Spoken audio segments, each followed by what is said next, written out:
Hello students, in this video we will discuss the NEET 2016 questions of Unit 1 Diversity in the Living World. This will include Chapter 1 The Living World, Chapter 2 Biological Classification and Chapter 3 Plant Kingdom and Animal Kingdom. Okay, so let's start. Question number 1, select the mismatch. ठीक है, अब इसमें options हमारे क्या दिए हैं? Large central vacuoles, animal cell, protist, eukaryotes, methanogens, prokaryotes, gas vacuoles, green bacteria. Okay, अगर हम ये दोनों जो डायग्राम्स हैं, ठीक है, large central vacuoles, first one is this one is animal cell diagram and the second one is plant cell diagram. अगर हम देखें इस डायग्राम के थ्रू तो जो लार्ज सेंट्रल वैक्यूल है वो किस में प्रेजेंट है? प्लांट सेल में. तो जो सबसे पहला ऑप्शन है वो क्या हो जाएगा? यहाँ पे कैंसिल हो जाएगा. यहाँ पे एनिमल सेल की जगह क्या होना चाहिए? Plant cell. Okay, now second one is protist eukaryotes. True, unicellular eukaryotes होते हैं. Protist are unicellular eukaryotes. Okay, then methanogens, prokaryotes belongs to which category? Archie bacteria.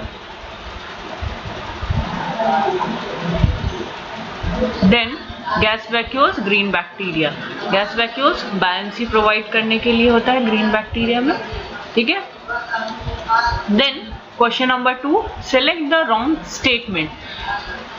First one is pili and fimbri are mainly involved in the motility of bacterial cells. Mainly involved in the motility of bacterial cell. ठीक है, इसको अभी थोड़ी देर में discuss करते हैं. Cyanobacteria lack flagellated cells. ये क्या है? ट्रू है. इस साइनोबैक्टीरिया का जो सेल वॉल होता है वो स्लाइटली जिलेटिनस होता है. That's why जो flagellated cell है, if any kind of motility is required, it doesn't need. Mycoplasma is a wall-less microorganism. It is also true. ठीक है, और इसी वजह से यहाँ पे अगर आप देखो ये जो एक्सप्लेनेशन मैंने मेंशन कर रखा है, यहाँ पे एक लाइन मैंने मेंशन किया है कि because of this characteristic feature mycoplasma. Okay, mycoplasma में जो हम के लिए जो एंटीबायोटिक्स यूज करते हैं, तो अगर एंटीबायोटिक्स जो है रेजिस्टेंट, वो सेल वॉल सिंथेसिस के लिए रेजिस्टेंट है. ठीक है, मींस ऐसे बैक्टीरिया या माइक्रोब्स को किल करेगा जिसमें क्या है? सेल वॉल प्रेजेंट होगा. तो वो एंटीबायोटिक माइकोप्लाज्मा पे कोई असर नहीं करने वाला है. ठीक है, तो ये माइकोप्लाज्मा को हेल्प करता है to survive. Then bacterial cell wall is made up of peptidoglycan. ये तो बिल्कुल सही है. पहला जो हमारा ऑप्शन है, mainly involved in motility of bacterial cells. Although they are involved in motility of bacterial cells, but हमें ये भी पता है कि जो पिलाई है ये किसका फॉर्मेशन करते हैं? सेक्स पिलाई. ठीक है, जो कॉन्जुगेशन होता है, कॉन्जुगेशन में suppose this is first bacteria, यहाँ पे कॉन्जुगेशन ट्यूब, ये क्या करेंगे? Second bacteria, A and B bacteria suppose this is. ठीक है, ये फॉर्म करते हैं, दोनों पिलाई फ्यूज करके ये फॉर्म करते हैं कॉन्जुगेशन ट्यूब का. अब ये जो कॉन्जुगेशन ट्यूब है, यहाँ पे जो जेनेटिक मटेरियल होगा ये क्या होगा? इस कॉन्जुगेशन ट्यूब के थ्रू इसमें ट्रांसफर होता है और ये दोनों क्या होते हैं? जेनेटिक मटेरियल फिर मिक्स होता है. तो इस तरह का kind of you can say sexual reproduction occurs with the help of these villi. तो सिर्फ मोटिलिटी नहीं, हम यहाँ पे क्या इन्वॉल्व करेंगे? कॉन्जुगेशन में. Conjugation occurs in gram negative bacteria. ठीक है, तो ये जो कॉन्जुगेशन ट्यूब है उसके फॉर्मेशन के लिए भी पिलाई रेस्पॉन्सिबल होता है. Second question, the primary producers of the deep sea hydrothermal vent ecosystem are chemosynthetic bacteria, blue-green algae, coral reefs and green algae.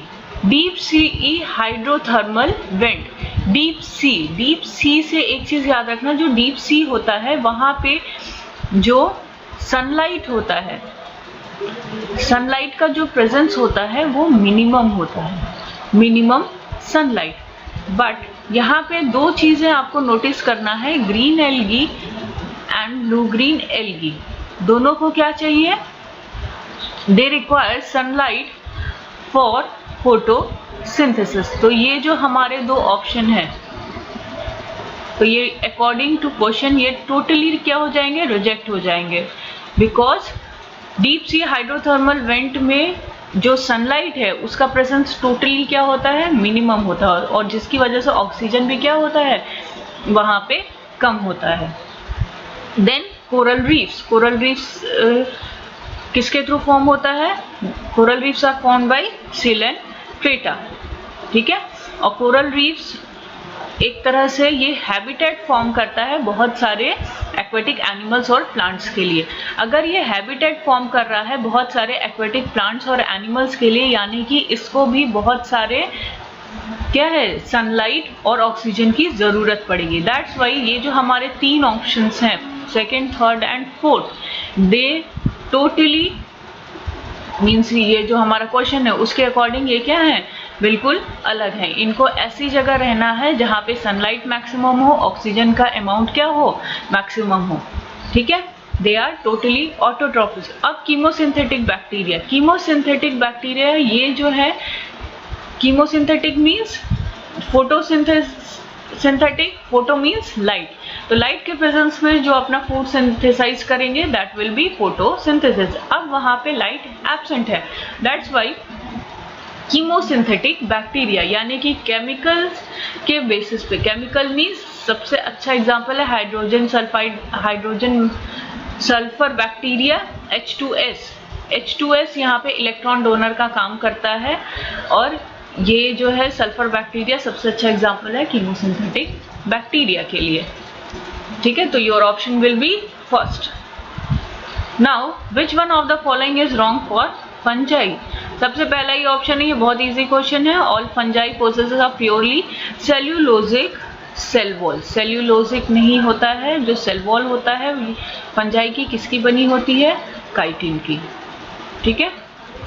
Then they are heterotrophic, obviously heterotrophic में भी कौन सा न्यूट्रिशन होता है, अगर हम इसको स्पेसिफाई करें तो सैप्रोफिटिक न्यूट्रिशन, ठीक है। यूनिसेल्युलर एंड मल्टीसेल्युलर, सारे एक्चुअल में मल्टीसेल्युलर होते हैं, एक फंजाई जो कि क्या है, yeast, these are unicellular and eukaryotic, this is also true. तो रॉन्ग कौन सा हो गया, फर्स्ट ऑप्शन। जो करेक्ट ऑप्शन है, which one of the following is wrong for fungi, is option 1, ठीक है।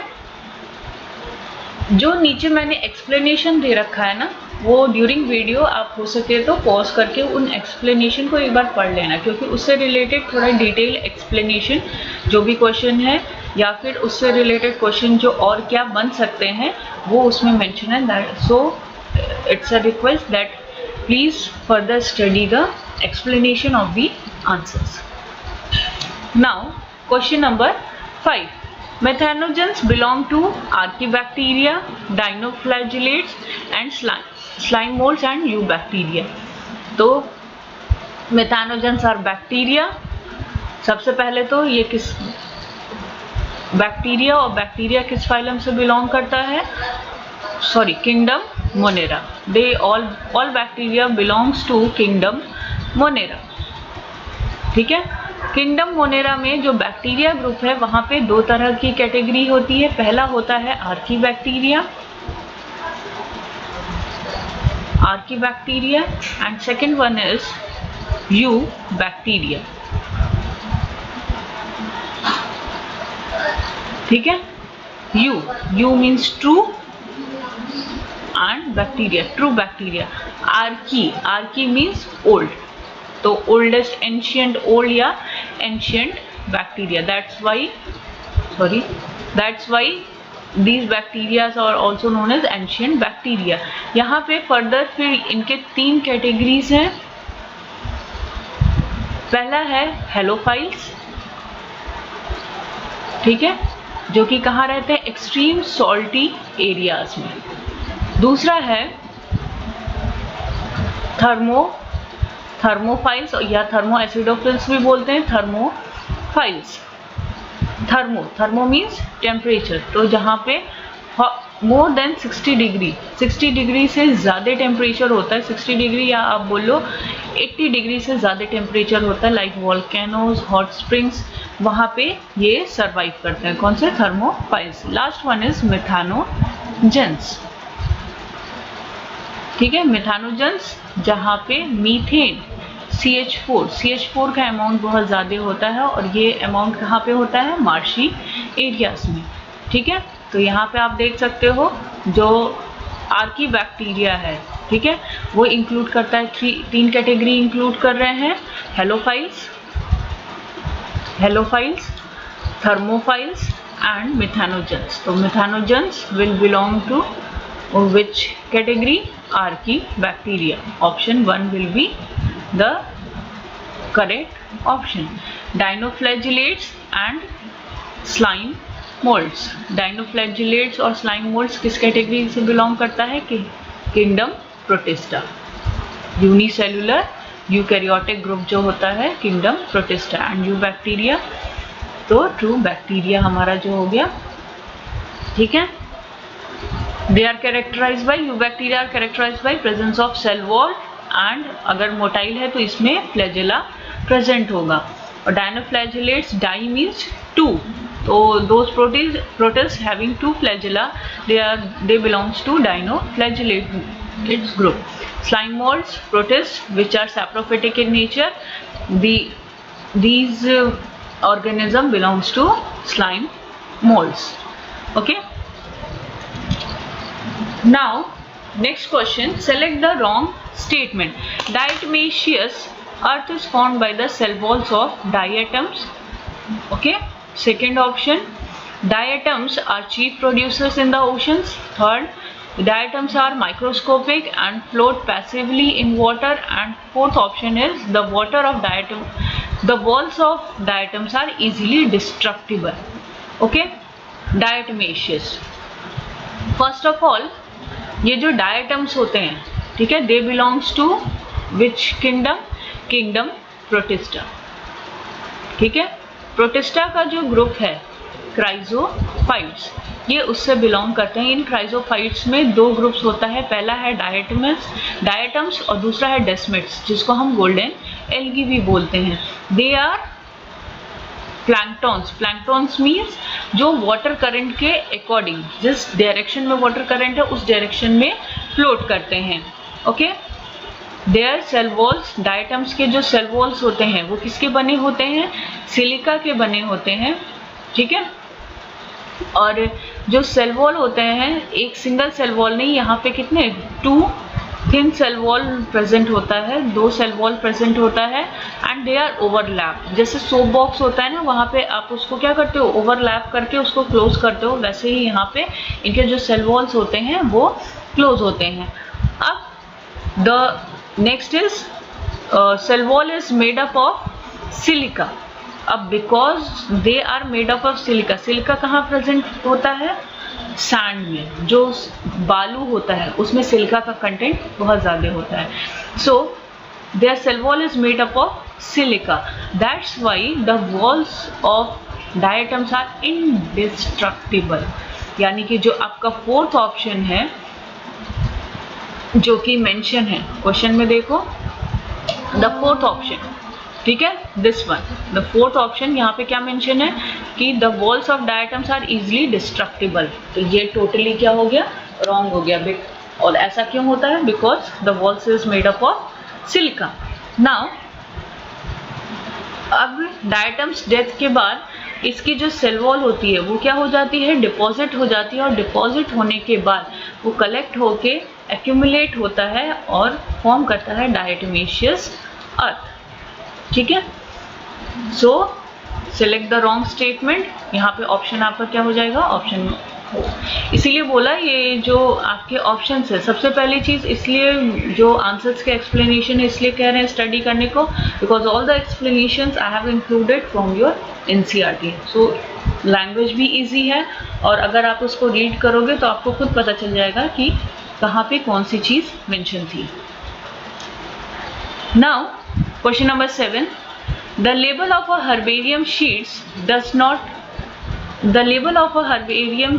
does not carry information on name of collector, local names, height of the plant and date of collection। ठीक है, सबसे पहले तो herbarium क्या होता है?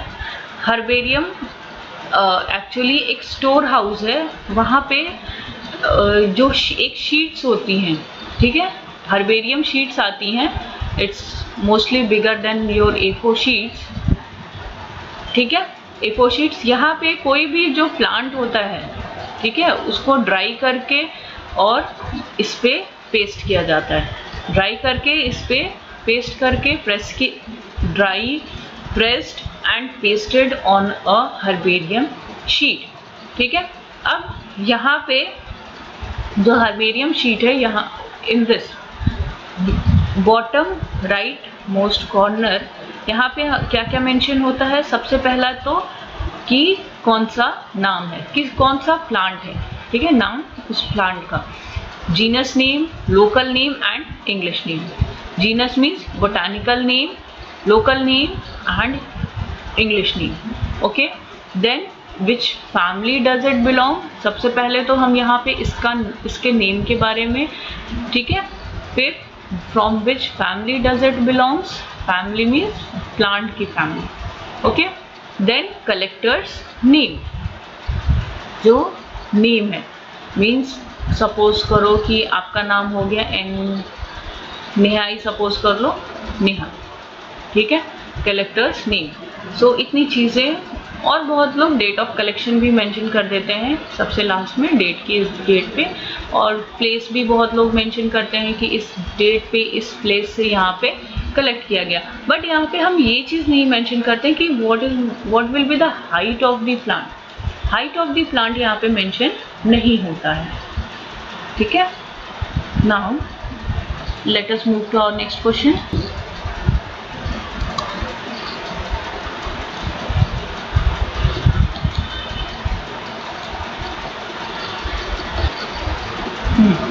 Question number 8. Conifers are adapted to tolerate extreme environment.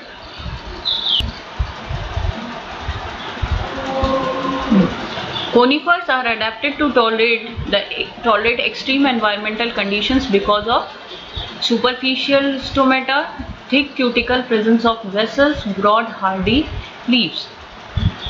सबसे पहले तो यहाँ पे जो आपका कट करना है सुपरफिशियल स्टोमेटा, यहाँ पे सुपरफिशियल स्टोमेटा नहीं, अच्छे से प्रॉपर पोजीशन पे स्टोमेटा प्रेजेंट होता है, तो ये तो नहीं होगा।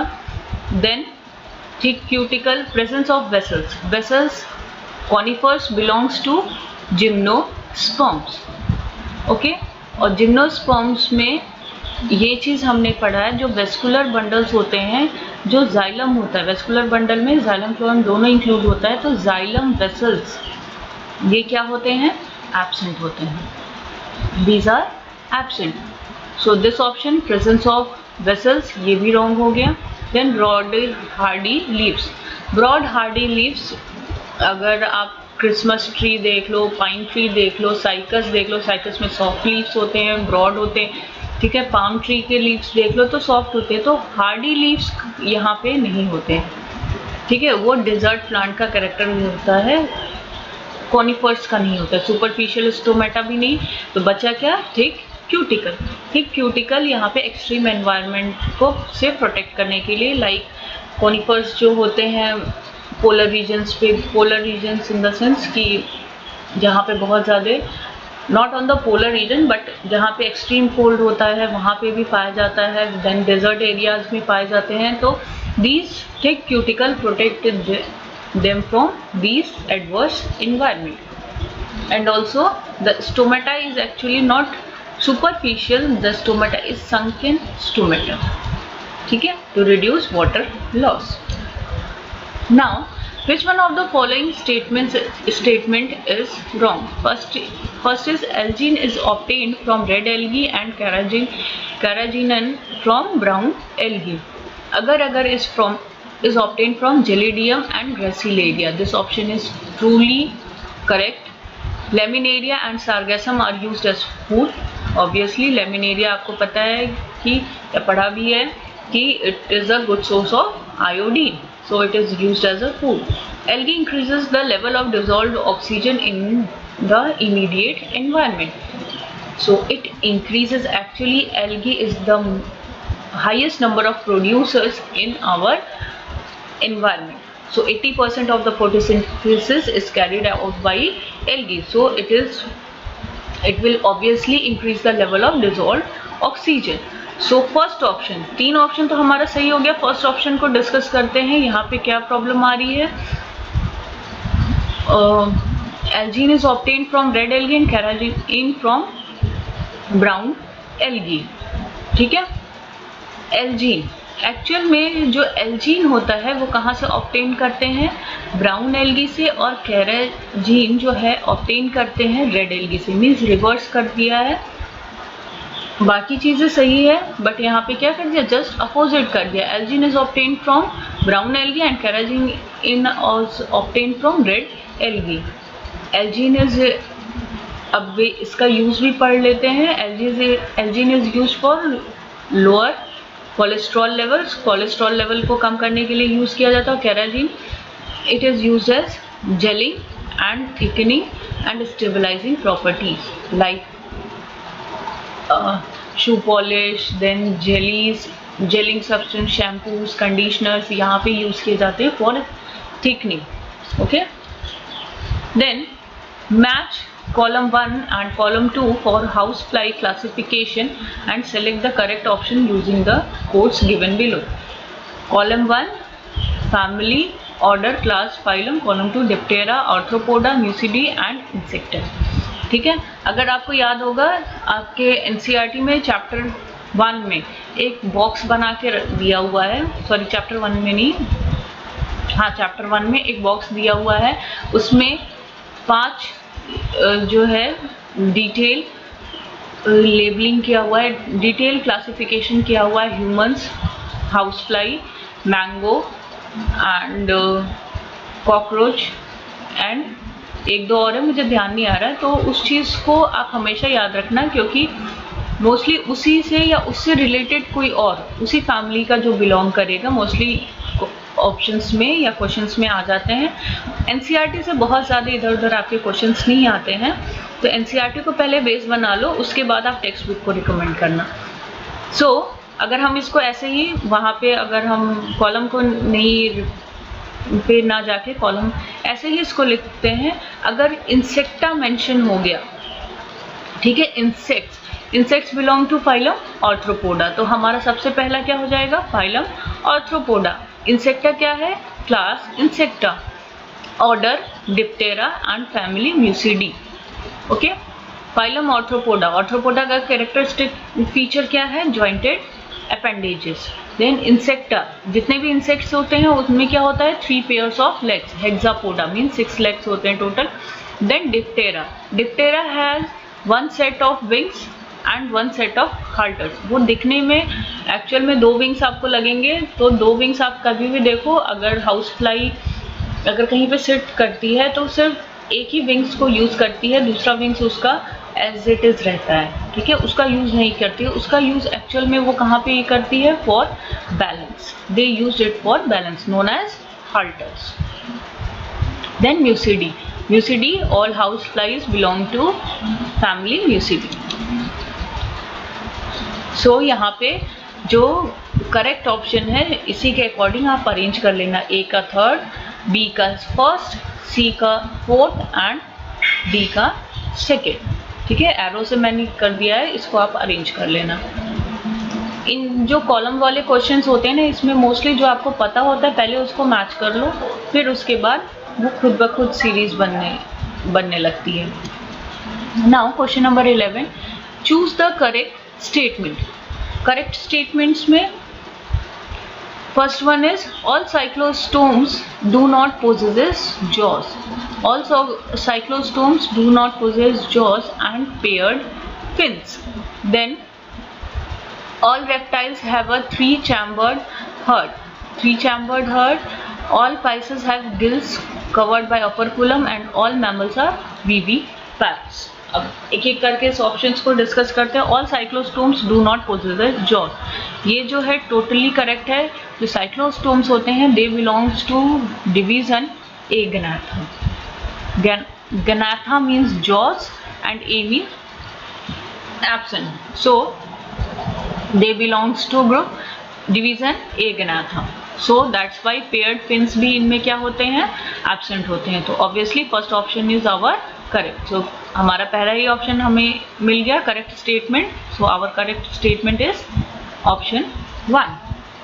Then all reptiles have a three-chambered heart.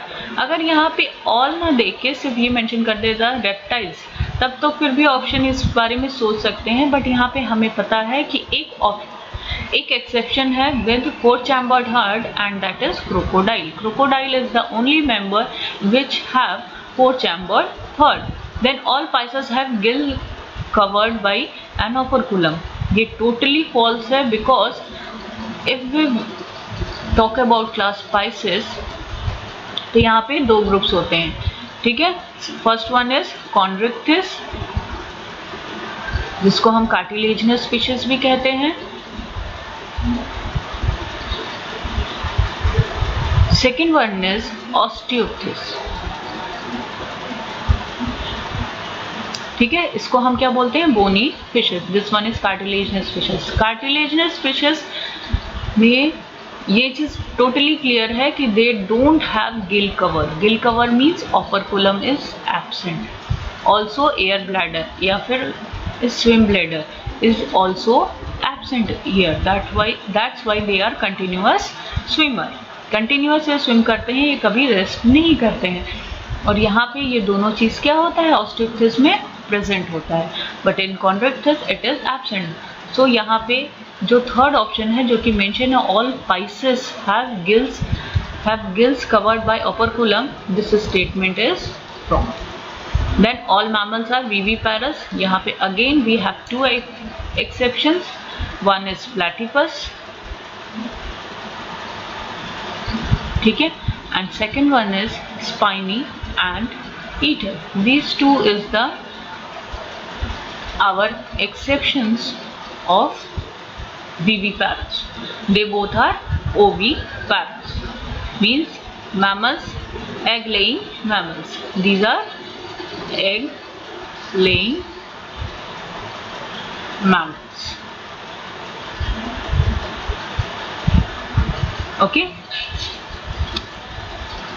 now our last question for today. Study the four statements A to D given below and select the two correct ones out of them. First one is definition of biological species was given by Ernst Mayr. This is true. ठीक है.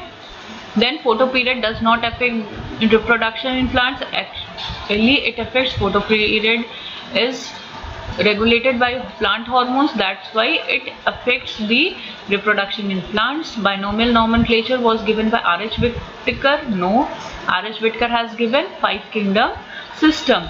This was given by binomial nomenclature is given by, here it is mentioned in the explanation, Carlos Linnaeus. और R.H. Whittaker ने क्या दिया था, R.H. Whittaker has given five kingdom system. इनका नाम किसके साथ जुड़ेगा, five kingdom system के साथ.